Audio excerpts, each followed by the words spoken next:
Hello everyone, मैं मिथुन सिंह स्वागत करता हूं आप सभी का।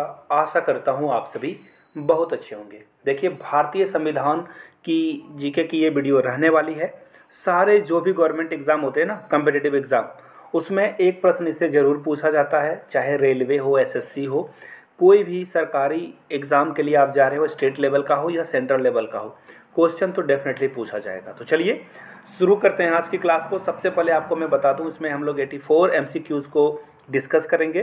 तो चलिए बिना किसी देर के क्लास को स्टार्ट करते हैं। आप लोगों से रिक्वेस्ट है, पेन पेपर ज़रूर ले लें और नीचे अपना स्कोर ज़रूर बताएं कि आपने 84 में कितना स्कोर करा। बिल्कुल ईमानदारी से आप चेक करना।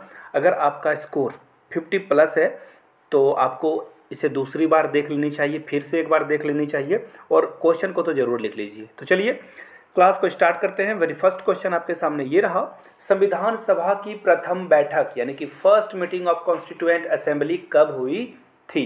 इसका जो करेक्ट आंसर होगा वो होगा ऑप्शन नंबर ए, यानी कि 9 दिसंबर 1946 को प्रथम बैठक की गई थी संविधान सभा की। चलिए अगले क्वेश्चन की ओर हम लोग बढ़ते हैं। वेरी नेक्स्ट क्वेश्चन आपके सामने ये रहा, संविधान सभा के अस्थायी अध्यक्ष के रूप में किसे नियुक्त किया गया था? तो देखिए, अस्थायी सदस्य के बारे में जब भी बात आए तो आपको याद रखना है Sachchidanand Sinha. Doctor Sachchidanand Sinha is the right answer. B आपका करेक्ट आंसर हो जाएगा। चलिए अगले क्वेश्चन की ओर हम लोग बढ़ते हैं। नेक्स्ट क्वेश्चन आपके सामने ये रहा, प्रारूप समिति यानी कि इंग्लिश में अगर मैं बोलूं ड्राफ्टिंग कमेटी के अध्यक्ष कौन थे? तो देखिए, ड्राफ्टिंग कमेटी के जो अध्यक्ष थे वो होगा option number D, Bhimrao Ambedkar. याद रखिएगा, ड्राफ्टिंग कमेटी के सदस्य जो थे वो थे भीमराव अंबेडकर। चलिए अगले क्वेश्चन की ओर बढ़ते हैं। संविधान सभा के अस्थायी अध्यक्ष किसे बनाया गया था? तो अस्थायी अध्यक्ष की जब भी बात होगी राजेंद्र प्रसाद, अस्थायी अध्यक्ष की बात होगी तो डॉक्टर सच्चिदानंद सिन्हा।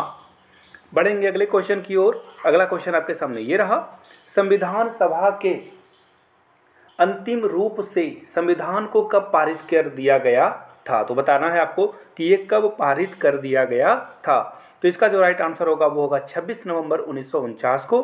देखिए, 26 जनवरी 1950 को इसे लागू कर दिया गया था, लेकिन इसे पारित जो है 26 नवंबर 1949 को ही कर दिया गया था। चलिए अगले क्वेश्चन की ओर हम लोग बढ़ेंगे। Question number 6।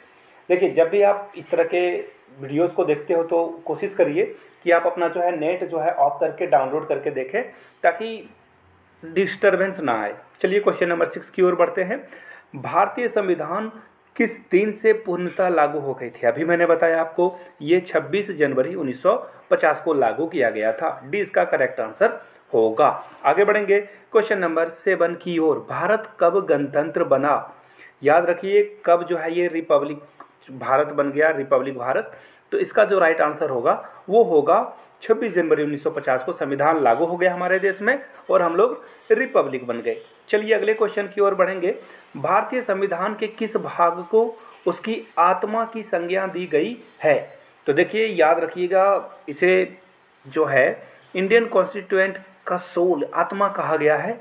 वो राइट आंसर है आपका। इसकी प्रस्तावना को इसके क्या कहा गया है? सोल कहा गया है। चलिए अगले क्वेश्चन। नेक्स्ट क्वेश्चन आपके सामने ये रहा, संविधान सभा ने राष्ट्रगान को कब स्वीकार किया था? तो देखिए, इसे जो है 24 जनवरी 1950 को राष्ट्रगान को, इंडिया का जो नेशनल एंथम है, उसे स्वीकार किया गया था। नीचे आप लोगों से उम्मीद की जाएगी कि आप राष्ट्रगान किसे कहा जाता है, जन गण मन को या वंदे मातरम को? नीचे कमेंट करके आप इसका आंसर जरूर दीजिएगा। चलिए क्वेश्चन नंबर 10 की ओर बढ़ेंगे। भारतीय नागरिकों को प्राप्त मूल अधिकारों की संख्या कितनी है? नंबर ऑफ फंडामेंटल ड्यूटीज, जो राइट्स है, फंडामेंटल राइट्स, वो कितनी है? तो इसका जो राइट आंसर होगा वो होगा 6। हम लोगों को 6 राइट्स मिले हुए हैं, मूल अधिकार हैं और इसे खत्म नहीं किया जा सकता है। सुप्रीम कोर्ट इसमें इंटरफेयर करेगा जब भी इस पे आंच आएगी। क्वेश्चन नंबर 11 की ओर बढ़ेंगे हम लोग। संपत्ति के अधिकार को किस संविधान संशोधन के द्वारा हटा दिया गया है? याद रखिएगा, इसे हटाया गया है ऑप्शन नंबर ए यानी कि 44 ए के द्वारा इसे हटा दिया गया है संविधान संशोधन करके। राइट टू प्रॉपर्टी आपका अधिकार नहीं है। चलिए बढ़ते हैं क्वेश्चन नंबर 12 की ओर। मूल अधिकारों का संरक्षक, मैंने अभी आपको बताया था कि जब भी मूल अधिकारों पे कभी भी आंच आएगी तो सर्वोच्च न्यायालय उस पर क्या करेगा? कदम उठाएगा। यानी कि हमारा आंसर क्या होगा? ऑप्शन सी ऑप्शन ए इसका राइट आंसर होगा। फंडामेंटल राइट के अधिकार को सर्वोच्च न्यायालय ही देखता है। बढ़ेंगे क्वेश्चन नंबर 13 की ओर। किस अनुच्छेद के द्वारा 6 से 14 वर्ष तक के बच्चों के लिए शिक्षा का अधिकार मूल अधिकार माना गया है? आपको सिर्फ अनुच्छेद का आर्टिकल का नाम बताना है। तो इसका जो राइट आंसर होगा 21A यानी कि अनुच्छेद 21A के तहत शिक्षा का अधिकार को मूल अधिकार माना गया है। बढ़ेंगे क्वेश्चन नंबर 14 की ओर। लोक कल्याणकारी राज्य की अवधारणा किसमें निहित है? लोक कल्याणकारी राज्य की अवधारणा जो है वो राज्य के नीति निर्देशक तत्व के में निहित है, यानी कि बी आपका क्या होगा? करेक्ट आंसर हो जाएगा। चलिए बढ़ते हैं क्वेश्चन नंबर 15 की ओर। संविधान का अनुच्छेद यानी कि आर्टिकल 40 राज्यों को क्या निर्देश देता है, आपको ये बताना है। तो देखिए इसका जो राइट आंसर होगा वो होगा कि उसे ग्राम पंचायतों का संगठन करना होगा। देखिएगा इसे गांवों की सरकार कहा जाता है। इलेक्शन भी कराए जाते हैं समय समय पर, आप भी वोट देने के लिए जाते होंगे। क्वेश्चन नंबर 16 की ओर बढ़ेंगे। संविधान में मूल कर्तव्यों को शामिल करने की प्रेरणा किस देश के संविधान से ली गई है? वेरी वेरी इंपॉर्टेंट क्वेश्चन, बहुत बार एग्जाम में पूछा जाता है ये। हम लोगों ने जो फंडामेंटल ड्यूटीज़ है रसिया से एक्वायर किया है, रूस से। देखिए रूस से हम लोगों ने इसे लिया है, रूस के संविधान से हम लोगों ने इसे अडॉप्ट किया है। क्वेश्चन नंबर 17 की ओर बढ़ेंगे। फंडामेंटल ड्यूटीज़ कितनी है? तो देखिए फंडामेंटल ड्यूटीज़ की जो कुल संख्या है वो है 11 और फंडामेंटल राइट की कुल संख्या कितनी है? वो है 6। चलिए बढ़ेंगे क्वेश्चन नंबर 18 की ओर। संविधान में मूल कर्तव्यों को किस समिति की अनुशंसा के आधार पर शामिल किया गया है? बात किसकी हो रही है? मूल कर्तव्यों की। तो देखिए मूल कर्तव्यों को जो है स्वर्ण सिंह समिति ने इसे प्रपोज किया था और उनके अनुशंसा पर इसे शामिल कर लिया गया है। सी आपका करेक्ट आंसर हो जाएगा। पेन पेपर पे नोट करते जाइए सारे क्वेश्चंस को। क्वेश्चन नंबर 19 की ओर बढ़ेंगे जो कि आपके सामने ये रहा। भारतीय संघ की शक्ति executive power of the union किसमें निहित है? तो इसका राइट आंसर क्या होगा? राष्ट्रपति, प्रेसिडेंट, जिसे भारत का पहला नागरिक भी कहा जाता है, ये इसका राइट आंसर होगा। चलिए राष्ट्रपति से सवाल से क्वेश्चन याद आया, आप लोग नीचे कमेंट करके बताइए भारत की प्रथम महिला राष्ट्रपति कौन थी? नीचे कमेंट करके बता दीजिए। आगे बढ़ेंगे क्वेश्चन नंबर 20 की ओर। राष्ट्रपति के निर्वाचक मंडल में कौन कौन शामिल होता है? Very very important question.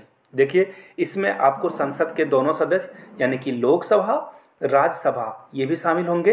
तीसरा जो होगा वो होगा हर एक विधानसभा और विधानसभा के जो निर्वाचित सदस्य हैं वो भी इसमें वोट डालते हैं। सी आपका करेक्ट आंसर हो जाएगा। बढ़ेंगे क्वेश्चन नंबर 21 की ओर। राष्ट्रपति के कार्यकाल यानी कि उनका टेन्योर जो होता है वो कितने सालों का होता है? इनकी अवधि क्या होती है? तो अवधि के अगर मैं बात करूं तो ये होगा 5 वर्ष। जी हाँ, प्रधानमंत्री का भी कार्यकाल 5 वर्ष के लिए, राष्ट्रपति का भी कार्यकाल 5 वर्ष के लिए ही होता है। अगले क्वेश्चन की ओर बढ़ेंगे जो कि आपके सामने ये रहा। राष्ट्रपति पद के चुनाव के लिए कौन सी विधि अपनाई जाती है? Election method of president of India. तो देखिए यहाँ पे आपको इसका जो राइट आंसर है वो ये दिखेगा कि हम लोग आनुपातिक प्रतिनिधित्व भी देखते हैं, एकल संक्रमणीय भी देखते हैं, प्रत्यक्ष मतदान भी देखते हैं। तो सारा आंसर सही होगा। देखिए अब आपको ये समझ में नहीं आया होगा इतनी भारी हिंदी।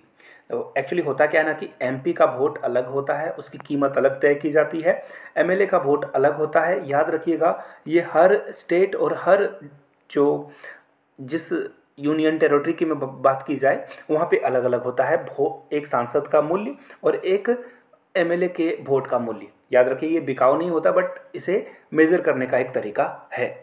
बढ़ेंगे क्वेश्चन नंबर 23 की ओर। निर्विरोध चुने जाने वाले राष्ट्रपति कौन हैं? यानी कि उनके अगेंस्ट में कोई खड़ा नहीं हुआ था। तो Neelam Sanjiva Reddy. Very very important question, न जाने कितने बार रेलवे में ये क्वेश्चन पूछा जा चुका है। बढ़ेंगे क्वेश्चन नंबर 24 की ओर। राष्ट्रपति पर महाभियोग का आरोप संसद के किस सदन द्वारा लगाया जा सकता है? देखिए अगर किसी को लगता है कि राष्ट्रपति ठीक से काम नहीं कर रहा है, उसे हटा देना है, तो किस सदन के द्वारा यह काम किया जा सकता है? तो इसका राइट आंसर होगा संसद के किसी भी सदन के द्वारा, यानी कि लोकसभा या राज्यसभा किसी में भी उनके जो अगेंस्ट में जो है महाभियोग इम्पीचमेंट लाया जा सकता है। चलिए बढ़ेंगे नेक्स्ट क्वेश्चन की ओर जो कि आपके सामने ये रहा। भारतीय सेनाओं का सर्वोच्च यानी कि सेनापति कौन होता है, ये आपको बताना है। तो देखिए सेनाओं की जो बागडोर होती है वो हमारे राष्ट्रपति के हाथ में होती है, यानी कि ए इसका करेक्ट आंसर होगा। सुप्रीम कमांडर कौन होता है, राष्ट्रपति होता है। बढ़ेंगे नेक्स्ट क्वेश्चन की ओर। भारतीय संविधान के अनुसार संघ की कार्यपालिका शक्ति यानी कि executive power of the union किसमें निहित होती है। तो देखिए इसका जो राइट आंसर होगा वो होगा राष्ट्रपति, ए आपका करेक्ट आंसर हो जाएगा। बढ़ेंगे वेरी नेक्स्ट क्वेश्चन की ओर जो कि आपके सामने ये रहा। उपराष्ट्रपति के निर्वाचक मंडल में शामिल हैं, कौन शामिल हैं। तो देखिए इसका जो करेक्ट आंसर होगा वो होगा लोकसभा और राज्यसभा के जो है वो डिसाइड करते हैं वाइस प्रेसिडेंट के इलेक्शन को। बढ़ेंगे अगले क्वेश्चन की ओर। राष्ट्रपति राज्यसभा में कितने सदस्यों को मनोनीत करता है, लिख लीजिए 12 सदस्य, और लोकसभा में 2 एंग्लो इंडियन को ये करते हैं, यानी कि ये आपका करेक्ट आंसर हो जाएगा। बढ़ेंगे वेरी नेक्स्ट क्वेश्चन की ओर। भारतीय संसद के ऊपरी सदन अपर हाउस को क्या कहा जाता है। Very important question, very confusing question. Upper house Rajya Sabha को, लोअर हाउस लोकसभा को। देखिए एल से आप याद रख लेना, लोकसभा को लोअर हाउस और राज्यसभा को अपर हाउस कहा जाता है। चलिए अगले क्वेश्चन की ओर बढ़ेंगे। प्रधानमंत्री की नियुक्ति कौन करता है, जो पीएम्स अपॉइंटमेंट है वो कौन करेगा। देखिए राष्ट्रपति जो है उसे शपथ ग्रहण दिलाता है, ए आपका करेक्ट आंसर हो जाएगा। बढ़ेंगे वेरी नेक्स्ट क्वेश्चन की ओर। यदि प्रधानमंत्री या कोई अन्य मंत्री सदन का सदस्य नहीं है तो उसे उस पद पर बने रहने के लिए कितने दिनों के अंदर संसद का सदस्य बनना जरूरी है। यानी कि कोई अगर मंत्री किसी को बनाया जाए या प्रधानमंत्री बनाया जाए तो कितने दिनों के अंदर उसे जो है संसद का सदस्य बनना जरूरी है।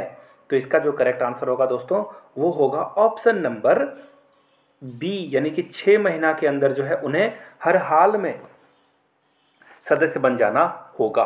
बढ़ते हैं क्वेश्चन नंबर 32 की ओर जो कि आपके सामने ये रहा। मंत्रिपरिषद सामूहिक रूप से किसके प्रति उत्तरदायी होता है। तो इसका जो राइट आंसर है वो लोकसभा के प्रति उत्तरदायी होता है। Very very important question. बढ़ेंगे नेक्स्ट क्वेश्चन की ओर। लोकसभा की अधिकतम सदस्य संख्या कितनी हो सकती है। 552, जी हाँ 552। देखिए ऑप्शन नंबर डी आपका करेक्ट हो जाएगा। ये सब बिल्कुल फैक्चुअल क्वेश्चन है, रट लीजिए इसे। आगे बढ़ेंगे। राज्यसभा की अधिकतम सदस्यों की संख्या 245 होगी, यानी कि इसका राइट आंसर क्या हो जाएगा, सॉरी 250, आई एम सॉरी, ये 250 इसका करेक्ट आंसर होगा, यानी कि ऑप्शन सी करेक्ट आंसर हो जाएगा। 250 ज़्यादा से ज़्यादा संख्या हो सकती है। किसी विधेयक को धन विधेयक के रूप में कौन प्रमाणित करता है। तो देखिए याद रखिएगा लोकसभा अध्यक्ष जो है धन विधेयक के रूप में इसे प्रमाणित करता है, बी इसका करेक्ट आंसर होगा। बढ़ेंगे वेरी नेक्स्ट क्वेश्चन की ओर। केंद्र सरकार के प्रथम विधि अधिकारी यानी कि फर्स्ट लॉ ऑफिसर कौन होता है। केंद्र सरकार की बात की जा रही है यहाँ पे, तो इसका जो राइट आंसर होगा दोस्तों वो होगा महान्यायवादी। करंट महान्यायवादी जो है वो कौन है, आपको नीचे कमेंट करके बताना है। संघ राज्य क्षेत्रों का प्रशासन कौन चलाता है। यूनियन टेरिटरीज का प्रशासन कौन चलाता है। तो देखिए इसका जो राइट आंसर होगा वो राष्ट्रपति के द्वारा जो एक शासक नियुक्त किया जाता है, लेफ्टिनेंट गवर्नर के द्वारा ये चलाया जाता है। अगला क्वेश्चन देखिए, भारत के प्रथम राष्ट्रपति कौन थे। बिल्कुल लड्डू क्वेश्चन, हलवा क्वेश्चन, राजेंद्र प्रसाद। टाइम नहीं वेस्ट करूंगा, आगे बढ़ूंगा। स्वतंत्र भारत के पहले भारतीय गवर्नर जनरल कौन थे। Governor general of India very first. तो देखिए इसका करेक्ट आंसर होगा Chakravarti Rajagopalachari is the right answer. भारतीय पूछा गया है, याद रखिएगा यहाँ पे। राष्ट्रपति द्वारा लोकसभा और राज्यसभा में मनोनीत किए जाने वाले सदस्यों की संख्या कितनी है। तो देखिए सबसे पहले क्या पूछा गया है, लोकसभा। तो लोकसभा और राज्यसभा में टोटल जो सदस्य को ये नामांकित कर सकते हैं वो है 2। लोकसभा में 2 एंग्लो इंडियन की बात हो रही है, राज्यसभा में टोटल 12, यानी कि बी करेक्ट आंसर हो जाएगा। चलिए बढ़ेंगे क्वेश्चन नंबर 41 की ओर। लोकसभा एवं राज्यसभा में 2 अधिवेशनों के बीच अधिकतम कितने समय का अंतर हो सकता है। तो देखिए इसका जो राइट आंसर होगा वो होगा ऑप्शन नंबर सी, 6 महीना से के अंदर अंदर 2 अधिवेशन कराने पड़ते हैं केंद्र सरकार को। राज्य की कार्यपालिका की प्रमुख कौन होती है, एग्जीक्यूटिव हेड कौन होती है। तो देखिए राज्यपाल इसका करेक्ट आंसर होगा, प्रधानमंत्री नहीं हेड होता है, राज्यपाल यानी कि गवर्नर इसका करेक्ट आंसर हो जाएगा। तो चलिए अगले क्वेश्चन की ओर बढ़ते हैं। नेक्स्ट क्वेश्चन आपके सामने ये रहा, क्वेश्चन नंबर 43। संविधान के अनुसार विधानसभा के सदस्यों की संख्या अधिकतम कितनी हो सकती है? तो अधिकतम की बात करें तो 500 से अधिक ये संख्या नहीं जानी चाहिए। अगले क्वेश्चन की ओर बढ़ेंगे। वर्तमान में भारत में कुल कितने राज्यों में विधान परिषद है? तो देखिए ये बहुत इंपॉर्टेंट क्वेश्चन है। टोटल 6 हैं। देखिए मैं कुछ राज्य के नाम गिना देता हूँ। आपको पता होना चाहिए कि ये महाराष्ट्र में है पहला, अभी महाराष्ट्र में पॉलिटिकल क्राइसिस भी चल रहा है, और ये आपको बिहार में भी मिलेगा। और नीचे जो 4 राज्य मैंने छोड़ दिए हैं, कमेंट करके आप नीचे बताइए कि किस राज्य में आपको जो है विधान परिषद भी मिलेगा। बढ़ेंगे क्वेश्चन नंबर 45 की ओर, जो कि ये रहा। राज्य का मंत्रिमंडल सामूहिक रूप से किसके प्रति उत्तरदायी होता है? तो इसका राइट आंसर होगा विधानसभा। देखिए अगर केंद्र का मंत्रिमंडल लोकसभा के लिए तो राज्य का मंत्रिमंडल विधानसभा के लिए। अगले क्वेश्चन की ओर बढ़ेंगे। विधानसभा का वर्ष यानी कि असेंबली ईयर में कम से कम कितने अधिवेशन होने अनिवार्य है, नेसेसरी है, मैंडेटरी है? तो राइट आंसर क्या होगा? 2 कम से कम तो होना ही चाहिए। किस राज्य में विधानसभा की संख्या सर्वाधिक है? उत्तर प्रदेश। सबसे ज्यादा जनसंख्या यहाँ पे है। राइट आंसर आपका बी यूपी हो जाएगा। जम्मू कश्मीर राज्य को किस अनुच्छेद के अंतर्गत विशेष राज्य का दर्जा प्राप्त था? है नहीं, ये था। तो 370 था, जो कि अब हट गया है। एक्चुअली 370 जो है कंप्लीटली हटाया नहीं गया है, कुछ कुछ चीज़ों को रखा गया, बट आप मोटा मोटी सी से मान लो। भारत का नियंत्रक एवं महालेखा परीक्षक किसके द्वारा नियुक्त किया जाता है? तो देखिए इसका राइट आंसर क्या होगा? राष्ट्रपति। महामहिम B is the right answer. भारत का उच्चतम न्यायालय कहाँ अवस्थित है? हाई कोर्ट ऑफ इंडिया ये कहाँ पर स्थित है? तो इसका राइट आंसर होगा नई दिल्ली। ये इसका करेक्ट आंसर हो जाएगा। अगले क्वेश्चन की ओर बढ़ेंगे। भारत के सर्वोच्च न्यायालय में न्यायाधीशों की कुल संख्या कितनी हो सकती है? तो इसका जो करेक्ट आंसर है वो होगा ऑप्शन सी, 34 मैक्सिमम हो सकती है। आगे बढ़ेंगे। सर्वोच्च न्यायालय के मुख्य न्यायाधीशों की नियुक्ति कौन करता है? सर्वोच्च न्यायालय के मुख्य न्यायाधीशों की नियुक्ति कौन करता है? तो इसका राइट आंसर होगा राष्ट्रपति। राष्ट्रपति ही जो है नियुक्त करता है सारे जजेस को। उच्चतम न्यायालय के न्यायाधीशों का कार्यकाल कितने वर्ष का होता है? तो देखिए 65 वर्ष आयु पूरी होने तक वो क्या कर सकते हैं? वो ऑफिस को चेयर कर सकते हैं। सर्वोच्च न्यायालय के प्रथम मुख्य न्यायाधीश कौन थे? तो देखिए वेरी इंपॉर्टेंट क्वेश्चन ये है। इसका राइट आंसर होगा हीरालाल जे कानिया। सी is the right answer. Sukumar Sen जो थे हमारे प्रथम इलेक्शन कमीशन के चीफ थे, मुखिया थे। Question number 55। वर्तमान में भारत के उच्च न्यायालयों की कुल कितनी संख्या है? तो इसका राइट आंसर क्या होगा? ऑप्शन सी, 24 हमारे यहाँ उच्च न्यायालय हैं।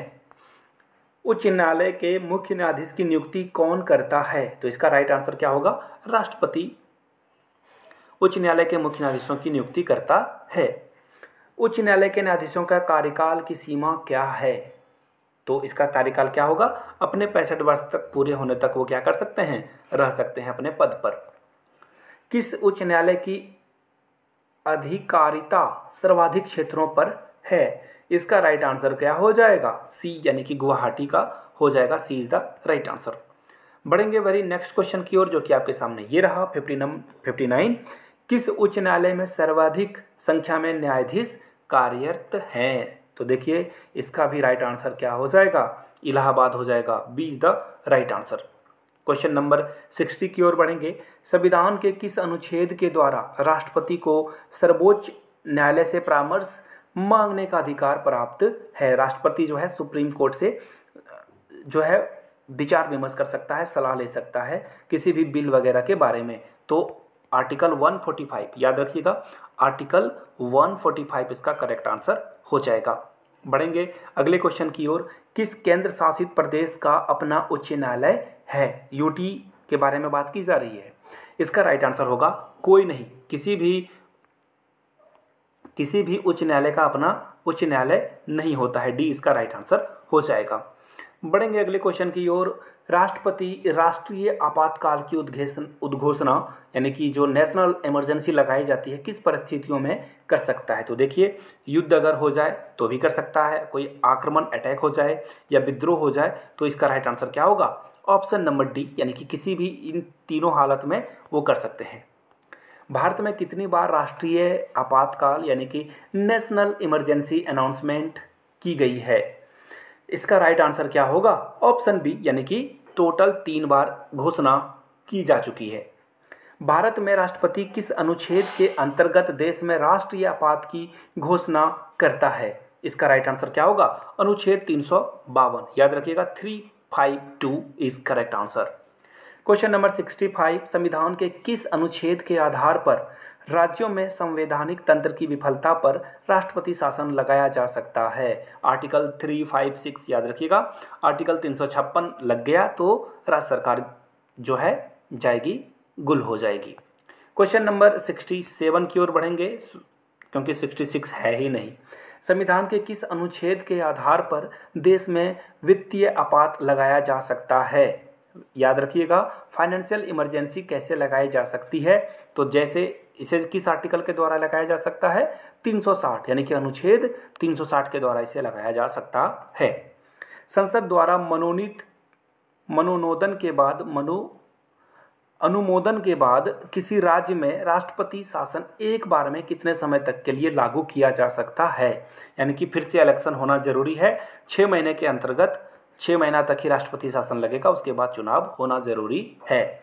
राज्य में राष्ट्रपति शासन लगाने की स्थिति में कितने दिनों के अंदर उसकी संसद से स्वीकृति लेना आवश्यक है? तो इसका राइट आंसर क्या होगा? 60 दिनों के अंदर, 2 महीना के अंदर आपको ये काम कर लेना होगा, यानी कि 20 का करेक्ट आंसर हो जाएगा। बढ़ेंगे अगले क्वेश्चन की ओर, जो कि आपके सामने ये रहा। दल बदल से संबंधित कानून का उल्लेख किस शेड्यूल में, यानी कि अनुसूची में की गई है? इसका राइट आंसर क्या होगा?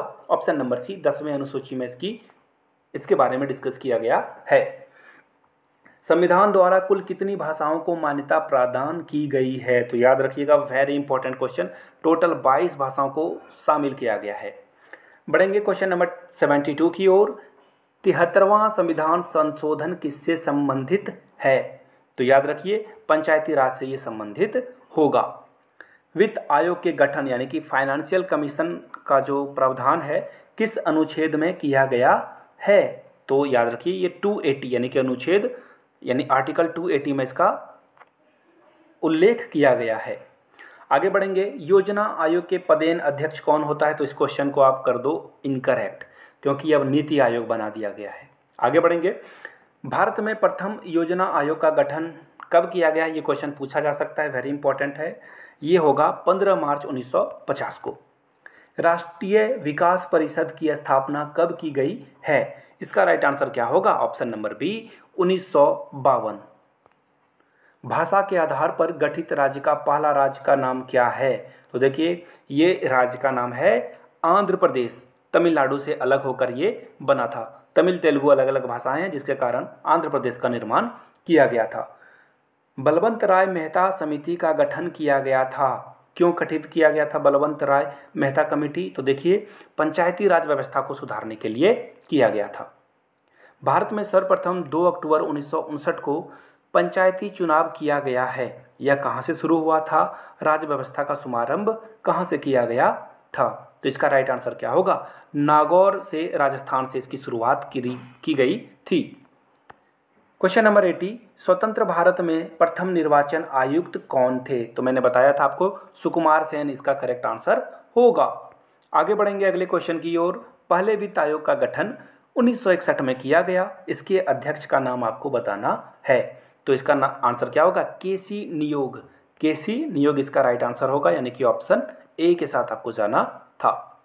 बढ़ेंगे क्वेश्चन नंबर 82 की ओर। पंचायतों के चुनाव हेतु निर्णय, जो डिसीजन मेकिंग है, निर्णय लेने का अधिकार किसे प्राप्त है? इसका राइट आंसर क्या होगा? चुनाव आयोग। चुनाव आयोग ही सब कुछ डिसाइड करेगा।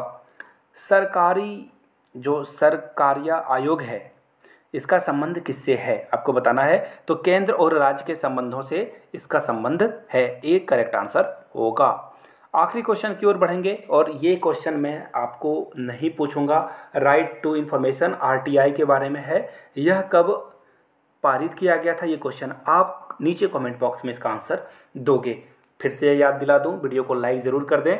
और आपका जो भी स्कोर आया है इस 83 क्वेश्चंस में, और एक मैंने क्वेश्चन पूछा था तो ये 84 हो गया। आप लोग नीचे अपने स्कोर को ज़रूर लिखें। यहाँ तक वीडियो को देख लिया है तो जय हिंद जरूर लिखते हैं। Thank you so much. Video को शेयर कर दें, नए हो तो चैनल को सब्सक्राइब करते हुए जाना है। Thank you so much.